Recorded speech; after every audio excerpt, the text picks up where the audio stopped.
මේ දවස්වල ගුරුවරුත් වටේ ගිහින් ගෝලියොත් වටේ ගිහින් ලීක් වෙච්ච කතාවක් ඇහෙනවා.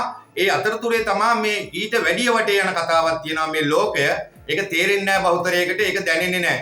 ඒක දැනෙන්න තරම් හේතු හැදිලා නැහැ. හොඳම උදාහරණය තමයි සූර්යයා නැත්නම් පෘථුවිය තම අක්ෂය වටේ යනවා නැත්නම් තම අක්ෂය වටා කරගෙනවා 1670ක් පැයට කිලෝමීටර්.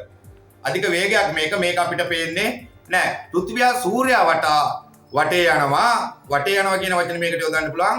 පෘථිවිය සූර්යයා වටේ යනවා 17000යි පැයට කිලෝමීටර්. අධික වේගයක් මේකත් අපිට පේන්නේ නැහැ.